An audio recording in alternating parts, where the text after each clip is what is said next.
예, 알법한 언니 조우런 변호사님 나오셨습니다. 안녕하세요, 조 변호사님. 네, 안녕하세요. 예, 제가 지금 급하게 옷을 입었는데 네. 오늘 이상하게 오늘 체크 무늬가 방송 화면에 좀 이렇게 울렁이게 비친다고 해서 저희 제작진이 저를 줬어요. 근데 여전히 울렁이고 있습니다, 옷이. 제가 잠깐만 그 댓글 몇 개만 읽고 소개시켜드리고 방송 진행하겠습니다. 한나님이 연설 보았어요. 설마 했는데 유치하고 졸렬해서 원 부끄럼은 왜 내 몫인지라고 오늘 좀 그 야유하는 그 장면에 대해서 문재인 대통령 연설 시 야당이 야유하는 장면에 대해서 말씀해 주셨고요. 유이연님 핫식스 들으며 빨래 돌리고 빨래 다겠네요. 생활 속의 핫식스입니다. 라고 말씀하셨습니다. 네, 감사드리고요. 0000ABC 님이 젊은 세대들이 정치에 많은 관심을 가져야 바꿀 수 있습니다. 라고 말씀하셨습니다. 예, 저도 뭐 동의를 합니다. 조우런 변호사님은 젊은 세대인가요? 본인이 어떻게 생각하세요? 젊은 세대로 보시나요? 아니면 이제 중장년으로 보시나요? 아직까지는 30대니까 예. 젊다고 속으로는 생각하고 있습니다. 그럼요. 네. 정치 영역에서 30대는 햇병아리입니다. 햇병아리. 왜 제가 그런 말씀드리죠? 실제 생활에서는 제가 그런 말씀 안 드려요. 네. 더불어민주당에 30대 의원 몇 명 있는 줄 아세요? 아니요, 모르겠습니다. 한 명 있어요. 한 명. 아, 예, 한 명. 예. 아직 햇병아리네요. 햇병아리예요. 아직. 다행입니다. 이게 그만큼 지금 한국 정치가 네. 지금 늙어가고 있다는 얘기입니다. 좀 슬픈 얘기인데요. 네. 지금 586이라고 불리는 그분들이 다 30대 때 다 국회의원을 시작을 했어요. 김대중 노무현 때. 그래서 20년째 지금 하고 있습니다. 뭐 오래 하는 거를 저는 반대하는 건 아닌데. 그렇죠. 또 어떻게 보면 또 기대 수명도 늘어났으니까 연령이 높아지는 건 당연하지만 저같이 젊은 층들도 정치에 많이 이제 관심을 가지고 개입을 했으면 좋겠네요. 솔직히 30대가 한 명인 건 너무하잖아요. 뭐 20대까지는 바라지도 않고요. 30대 의원 한 명인 거는 좀 너무합니다. 예, 뭐 다음 공천에서 어떻게 하는지 좀 지켜보겠습니다. 자, 오늘은 생활 속의 법률 이야기인데 네. 이게 저도 기사를 보고 깜짝 놀랐어요. 배달 음식 안심 스티커라는 게 오늘 기사가 나왔더라고요. 네, 배달 음식 좋아하시는 분들이 굉장히 많으실 건데 혹시 배달 음식 좋아하세요? 자주 시켜 드시나요? 저는 사실 배달 음식을 잘 먹지는 않고요. 예, 그러니까 배달을 시켜서 먹을 만한 시간이 없어요. 사실. 그러시구나. 저 같은 경우는 이제 예. 회사에서 예. 점심 때를 놓치거나 아니면 야근을 할 때 막 혼자 나가서 밥 먹기 좀 그렇잖아요. 그러니까 이제 배달 앱 어플리케이션 같은 걸 사용을 해서 종종 시켜 먹고 했는데 최근 기사 보니까 예. 그 배달 안심 스티커 제도가 지금 약간 논란이 되고 있는 것 같더라고요. 일단 그 안심 스티커가 왜 나왔냐 했더니 그거를 빼먹는 사람이 그렇게 많다면서요? 그러니까 그 배달하시는 분들 중에 다 그런 건 아니겠지만 네. 일부 어떤 분들이 그 배달 음식을 이제 잘 빼먹는 법 해가지고 인터넷 게시판에 글을 올리셨나 봐요. 그래서 예. 뭐 치킨, 뭐 피자부터 시작해서 뭐 탕 종류까지 이거를 티 안 나게 몰래 빼먹는 법이라고 해서 인터넷에 이제 게시글을 올린 게 문제가 돼서 이것을 누가 먼저 먹으면 뭔가 티가 나도록 이제 부착을 해놓는 거죠. 테이프를 뜯으면 이제 흔적이 남을 수 있게. 그러니까 옛날에 그런 거죠. 그 편지 해놓고 이렇게 봉인 이렇게 딱 그쵸, 빨갛게 봉인. 해놔서 이거 그쵸. 뜯으면은 티 나게 하는 것처럼. 그리고 요즘 우리 예. 뭐 화장품이나 어떤 박스 개봉할 때 예, 예. 스티커 붙여놓고 이거가 뭐 절단되면은 뭐 환불이 불가합니다 이런 거 그렇죠. 스티커 해놓잖아요. 예. 그런 개념으로 이제 배달 음식에도 이 안심 스티커 제도를 도입을 저기 한 것 같습니다. 사진에 나오네요. 저렇게 스티커들을 네. 붙여놔서 저거를. 근데 참 저게 슬프네요. 저는 이 사회가 얼마나 서로 불신하면은 그쵸. 저렇게. 다 그러진 않을 텐데 이런 예. 일이 가끔 있다 보니까 사람들이 또 불안한 거죠. 그리고 또 이게 누가 빼먹었다고 해서 그러니까 음식점에서 조금 양을 적게 담은 건지 예, 예. 아니면은 그 배달하는 사람이 실제로 어떤 배달 사고 비슷하게 몰래 빼먹은 건지 이거를 솔직히 찾기가 쉽지가 않잖아요. 그렇죠. 예. 뭐 CCTV를 매일매일 돌려볼 수 있는 것도 아니고 그렇기 때문에 저런 문화가 지금 생긴 거에 대해서 조금 마음이 씁쓸하긴 합니다. 그렇군요. 근데 이제 더 논란이 되고 있는 것은 이 안심 스티커 비용을 네. 주문한 사람이 내게 한다. 뭐 이런 기사가 있더라고요. 네, 이제 이게 더 이제 소비자분들이 불만을 갖고 계신 이유가 제가 인터넷 게시글을 봤더니 어떤 분이 이런 글을 올리셨다고 받더라고요.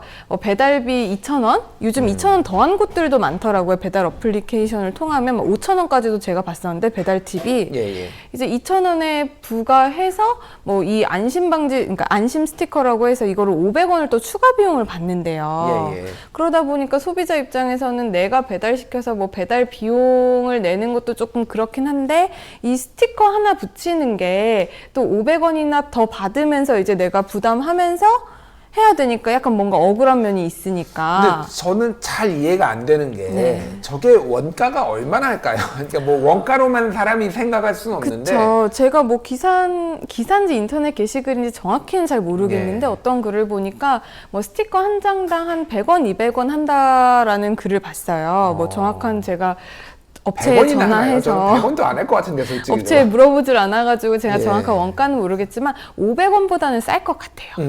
네. 그러면은 이를테면은 여러 가지 이거와 비슷한 사례들을 좀 여쭤보면은 네.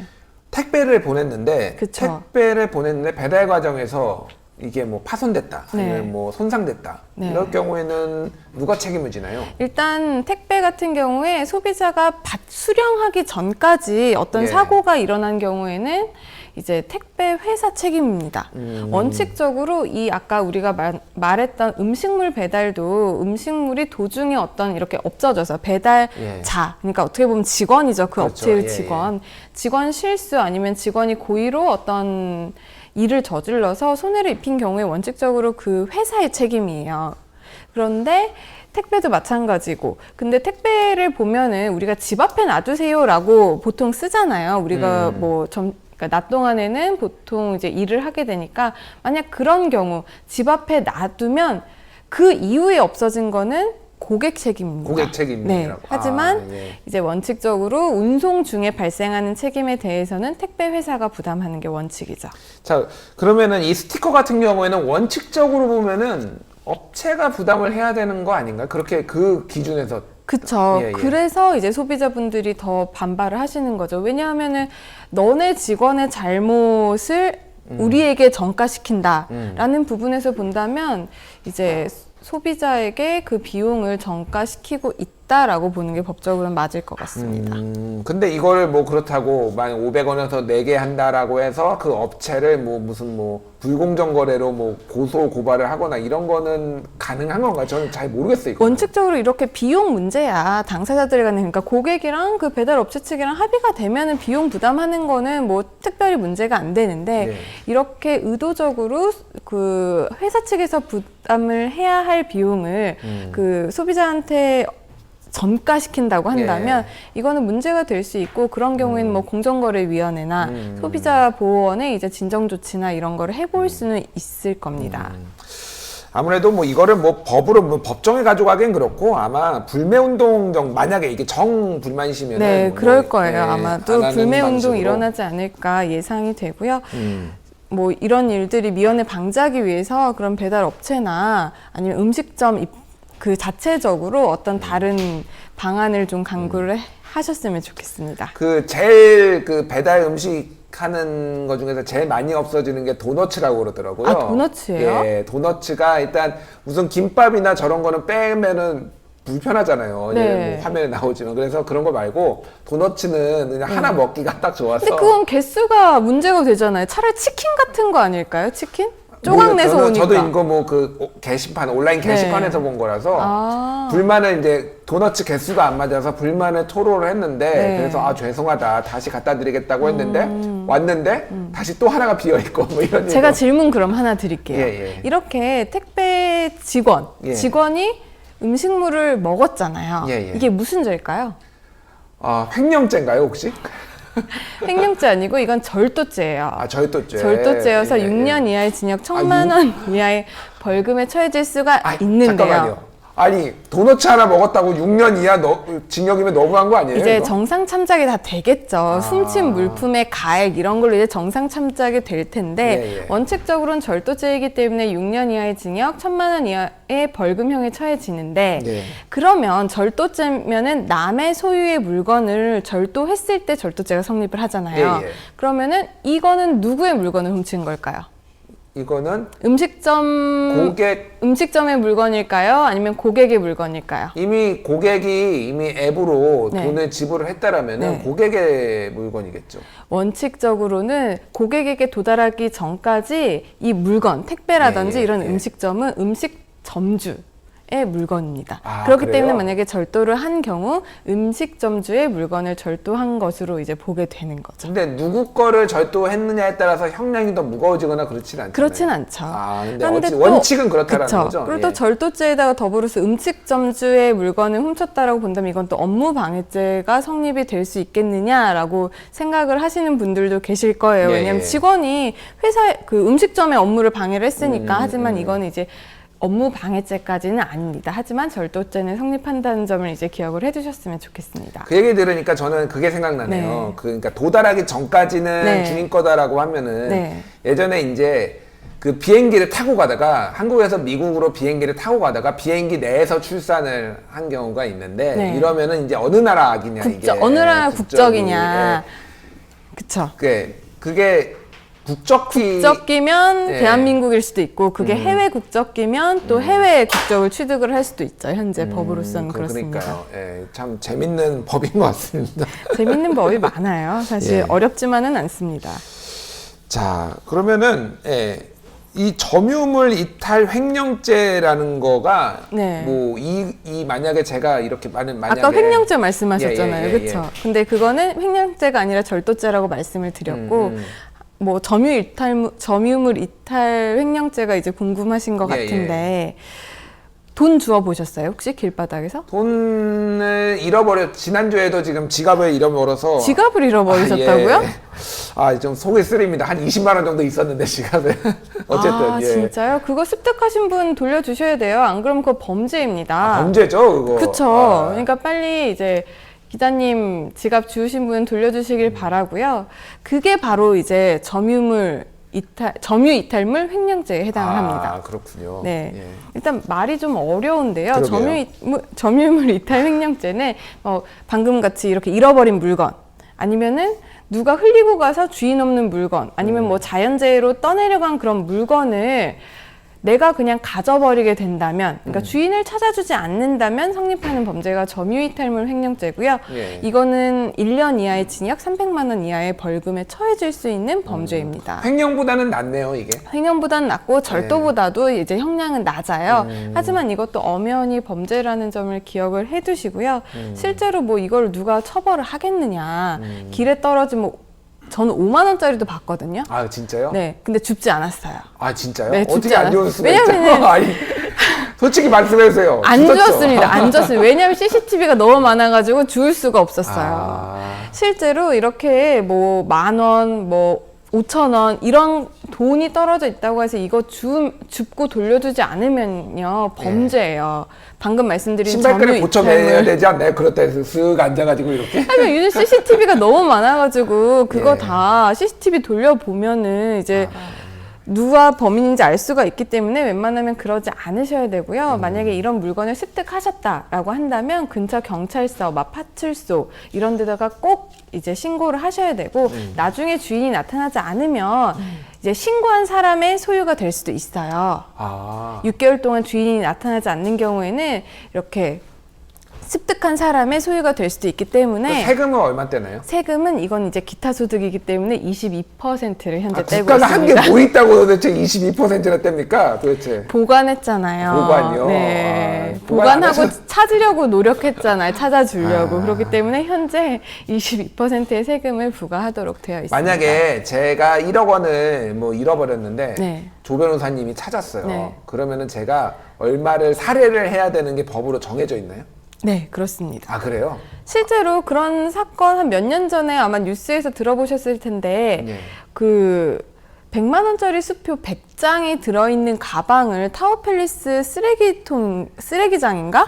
거기서 누가 습득했다고 경찰에 신고를 했다라는 뉴스 아마 기억이 나실 수도 있을 기억이 거예요. 나요. 제가 그걸 보면서 야 네. 쓰레기장을 다녀도 타워팰리스 같은 데 다녀야 되겠구나.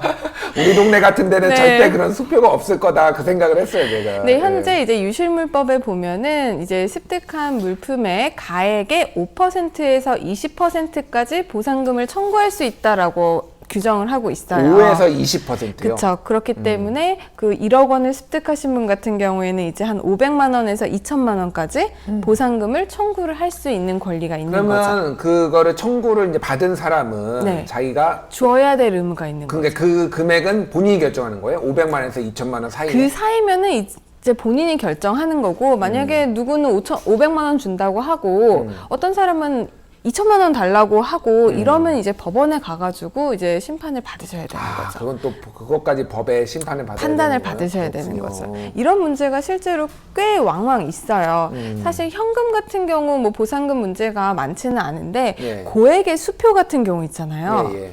그런 거 이제 뭐 증권 같은 거 그렇죠. 분실하는 경우들이 꽤 있거든요. 꽤 있죠. 이런 것 때문에 보상금 관련해서 소송이 있는데 이렇게 수표 같은 경우는 현금과는 달리 융통하기가 쉽지 않잖아요. 그렇기 때문에 내가 만약에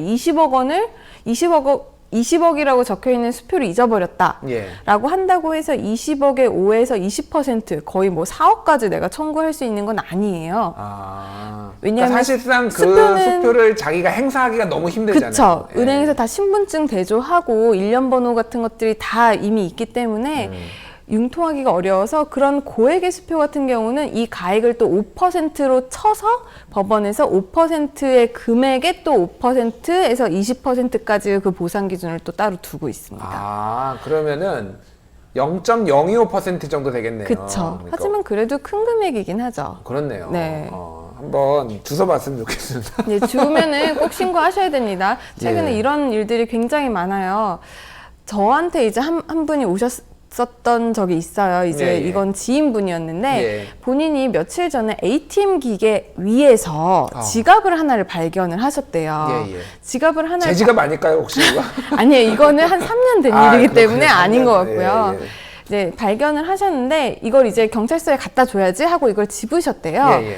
집고 이제 생업에 바쁘시다 보니까 한 3일인가 지났는데 예. 전화가 왔다는 거예요, 경찰서에서. 맨 처음엔 경찰서에 자기가 이제 연루될 일이 없어가지고 보이스피싱인가 했는데 어떤 지갑 줍지 않았냐고 전화가 왔었대요. 예, 예. 근데 이분 실제로 나중에 기소유예 받으셨어요. 정말? 네. 그러니까 기소를 안 된 게 다행이네요. 그러니까 어쨌든 간에 이렇게 남의 물건을 주워서 빨리 경찰서에 갖다 주지 않으시면 피혐의자로서 이제 조사받고 이러실 수 있거든요. 그러니까 이런 일을 피해서라도 이런 일이 생기면 바로바로 경찰서에 가져다 주시기 바랍니다. 예, 뭐 돈과 관련해서 다른 얘기 하나만 해볼게요. 최근에 빚독촉을 해서 형이 동생을 살해한 사건. 그러니까 동생이 형한테 빚독촉을 한 네. 거죠. 그래서 형이 동생을 네. 살해한 사건이 있었어요. 네, 저도 이거 뉴스에서 봤는데 굉장히 마음 아프더라고요. 혹시 형제분들 계세요? 네, 저는 형 하나 있습니다. 아, 네, 저도 이제 동생들이 있는데 네. 이제 동생들이랑 사이가 좋긴 한데 이런 네. 기사 보니까 괜히 또 마음이 이상해지고 가족끼리는 하더라고요. 원래 돈거래 하는 거 아니래요. 그래서. 아, 그래요? 예, 예. 제가- 저희 집 가훈이 보증 서지 말자. 예. 제가 어렸을 때 저희 막내 동생한테 50만 원 빌린 게 있는데 예, 예. 그거를 이때까지 그 언니 내가 그때 돈 빌려줬잖아 라는 소리를 들으면서 이때까지 용돈을 조금씩 주고 있어요. 50만 원 훨씬 넘었을 텐데 아직까지도 그렇게 시달리고 있습니다. 그렇군요. 그렇기 때문에 가족끼리 돈거래 잘 하지 마시고요. 이 사건 같은 경우는 그거더라고요. 10년 전에 형이 로또 1등에 당첨이 된 거예요. 예, 예. 그래서 8억 원인가를 이제 수령을 해서 예. 그 당시에 이제 동생 형편이 넉넉하지 않았었는지 한 그 8억 원 중에 한 1억 4천 정도를 동생한테 예. 줬었나 봐요. 증여를 한 거네요, 일종의. 그쵸? 예. 준 거죠. 예, 예. 준 건데 이제 형이 그 그러니까 복권 당첨금으로 사업을 하다가 이 사업이 어려워지니까 뭐 10년 후에 이제 동생한테 이제 손을 좀 빌린 거죠. 그러니까 동생 집을 담보로 뭐 대출 이자 뭐 이런 것도 대출도 받고 막 이렇게 해서 이제 형제간에 좀 사이가 나빠지다가 이제 살인까지 난 사건이더라고요. 그래서 참 굉장히 좀 슬픈 일이네요. 씁쓸하더라고요. 예, 예. 이게 만약에 그러니까 지금 대가 없이 준 거잖아요, 형이 동생한테. 네. 근데 내가 그때 줬지만은 지금 나 어려우니까 나 돌려줘라고 하면 그럴 그 권한이 있는 건가요, 그러면? 이게 심정적으로는 내가 너 어려울 때 도와줬으니까 너도 나 도와줘야 되지 않겠냐라고 생각하실 수 있는데 법적으로 증여는 한 번 주면 끝이에요. 아, 그렇군요. 반환받을 수가 없습니다, 원칙적으로. 그렇기 때문에 준 것에 대해서는 그냥 마음을 접으시는 게 맞아요. 법적으로도 권리가 없어요.